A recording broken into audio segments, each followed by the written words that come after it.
அருமையான நேரம் 5 மணி, 5 to 6. நிறைய பிரசங்கியார் வெற்றியாக வாழ்கிறதுக்கு காரணம் என்ன சொல்கிறாங்கன்னா, நாங்கள் அதிகாலையில் தேவன்கிட்ட பேசுவோம்.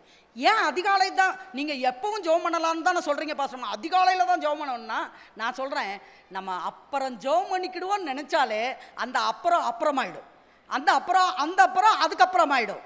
அதுக்கப்புறம் அப்படியே ஆகிடும். கடைசியில் ராத்திரி 9 மணிக்கு ஞாபகம் வரும், ஐயோ இன்னைக்கு ஜெபம் பண்ணணும்னு நினச்சோம், ஜெபமே பண்ணலையேன்னு. சரி ஜெபம் பண்ணுவோம் அப்படின்னு முழங்கால் போட்ட உடனே 4 கொட்டாய் வரும். உடனே என்ன நினைப்பாங்க, ஐயோ நாளைக்கு கூட காலையில் சீக்கிரம் எந்திரிச்சு ஜெபம் பண்ணணும். இப்படியெல்லாம் மக்களுக்கு ஜெபிக்கிறதுல அவ்வளவு சோர்வு. ஆனால் அதனால தான் ஆண்டவரை எழுதி வச்சுட்டாரு, சோர்ந்து போகாமல் எப்பொழுதும் ஜெபம் பண்ணுங்கள்.